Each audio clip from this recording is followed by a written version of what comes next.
Assalamualaikum warahmatullahi wabarakatuh. Innal hamdalillah nahmaduhu wa nasta'inuhu wa nastaghfir wa na'udzu billahi min syururi anfusina wa min sayyiati a'malina may yahdihillahu fala mudhillalah wa may yudlil fala hadiyalah. Asyhadu an la ilaha illallah wa asyhadu anna Muhammadar Rasulullah. Allahumma shalli ala Muhammad wa ala ali Muhammad. Rabbi syrah li sadri wa yassir li amri wahlul 'uqdatam min lisani yafqahu qawli.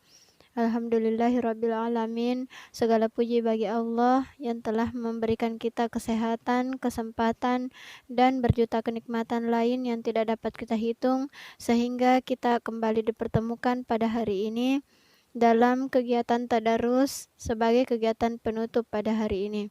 Salam dan salawat kita kirimkan kepada Nabi Muhammad SAW yang menjadi junjungan dan uswatun hasanah bagi kita semua.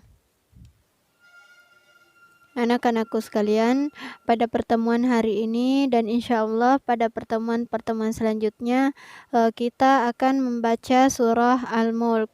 Surah Al-Mulk ini terdiri dari 30 ayat. Namun karena keterbatasan waktu, mungkin yang akan kita pelajari cara membacanya mungkin hanya 2 ayat atau 3 ayat atau 4 ayat saja dalam setiap pertemuan. Nah, perlu anak-anakku ketahui bahwa membaca surah Al-Mulk ini memiliki keutamaan. Di antaranya adalah jika kita rutin membaca surah Al-Mulk, insya Allah Allah akan menyelamatkan kita dari siksa kubur. Jadi mulai hari ini mari kita sama-sama rutin membaca surah Al-Mulk, kita perbaiki bacaannya, bahkan mari kita sama-sama berusaha untuk menghafal surah Al-Mulk ini. Anak-anakku sekalian, sekarang buka Al-Qur'annya masing-masing, buka surah Al-Mulk. Pada pertemuan hari ini kita akan membaca dan mempelajari hukum-hukum bacaan yang terdapat pada ayat pertama sampai kedua. A'udzu billahi minasy syaithanir rajim. Bismillahirrahmanirrahim. Tabarakalladzi biyadihil mulku wa huwa ala kulli syai'in qadir. Nah, yang perlu diperhatikan anak-anakku sekalian yaitu penyebutan huruf-huruf hijaiyah serta hukum-hukum bacaannya. Pada lafaz tabaraka, ingat kembali hukum bacaan yang telah kita pelajari pada 2 pekan yang lalu, yaitu ro tafkhim. Di sini pada lafaz tabaraka ada huruf ro yang berbaris fathah, maka harus dibaca tebal.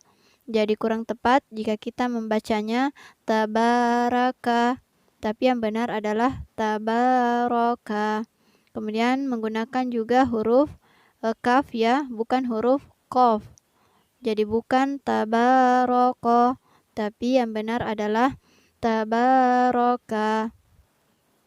Kemudian lafaz allazi menggunakan huruf zal, bukan huruf zai, bukan huruf dha, tapi yang benar adalah allazi.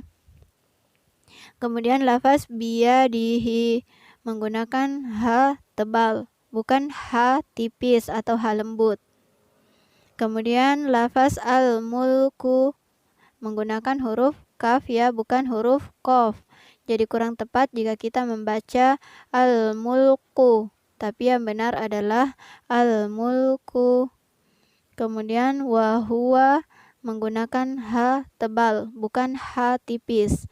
Bukan wa huwa, tapi wa huwa. Kemudian lafaz ala menggunakan huruf ain, bukan huruf alif. Kemudian kulli juga menggunakan huruf kaf ya, kulli, bukan kulli, tapi kulli karena menggunakan huruf kaf, bukan qaf. Kemudian syai'in Nah, di sini ingat kembali hukum bacaan mad layyin. Ada huruf hijaiyah yang berbaris fathah, kemudian diikuti dengan huruf ya sukun. Nah, di sini cara membacanya adalah syai'in, bukan syai'in. Kemudian ada huruf hamzah, bukan huruf ain ya, melainkan hamzah. Syai'in, bukan syai'in. Kemudian lafaz qadir, ada huruf qaf. Nah, di sini juga yang perlu anak-anakku perhatikan, ada hukum bacaan yang belum pernah Ibu sampaikan pada pertemuan-pertemuan sebelumnya. Pada lafaz syai'in qadir, ada tanwin yang bertemu dengan huruf qaf, yaitu ada hamzah yang berbaris kasrotain bertemu dengan huruf qaf. Maka di sini hukum bacaannya adalah ikhfa, artinya tanwinnya tidak terbaca jelas atau dibaca samar karena bertemu dengan huruf qaf. Syai'in qadir.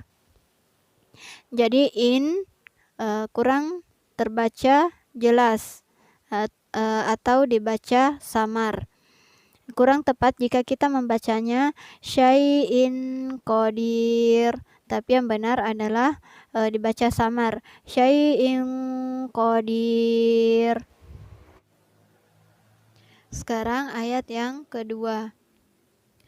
Allazi khalaqal mauta wal hayata liyabluwakum ayyukum ahsanu amala wa huwal azizul ghafur.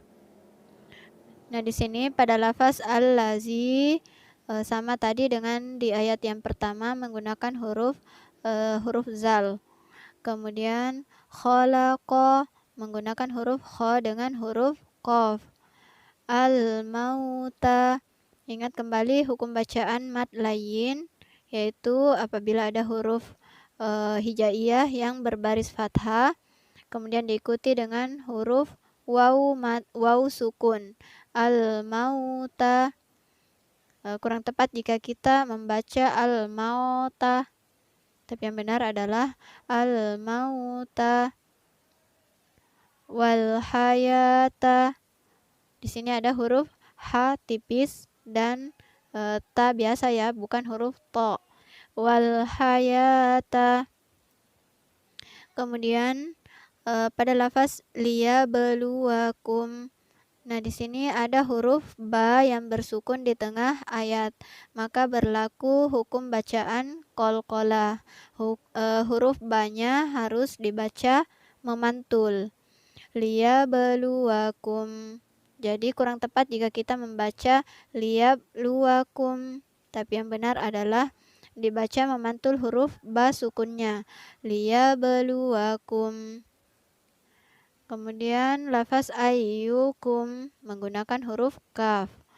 Ahsanu menggunakan huruf ha tipis.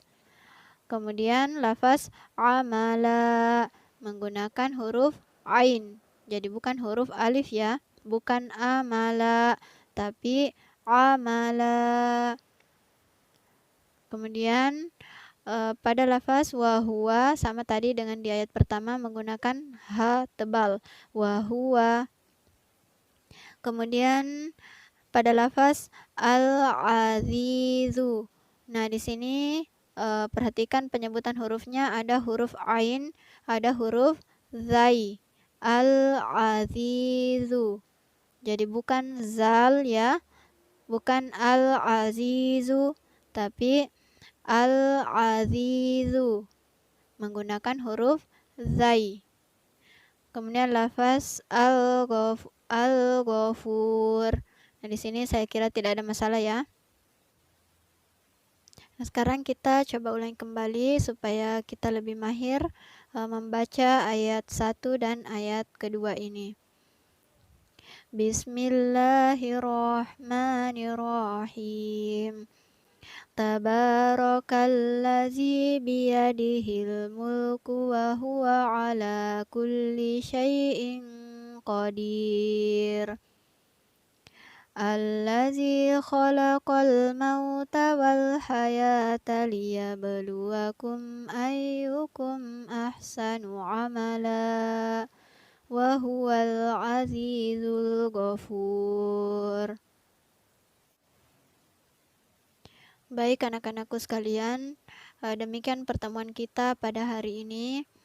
Jadi mulai hari ini kita rutinkan membaca surah Al-Mulk dengan harapan selain mendapatkan pahala dari membaca ayat suci Al-Quran, juga mudah-mudahan kita memperoleh keutamaannya, yaitu dibebaskan dari siksa kubur. Amin.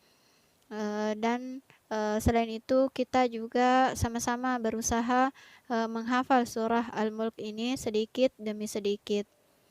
Demikian kita tutup pertemuan kita pada hari ini dengan ucapan Alhamdulillahirabbil alamin.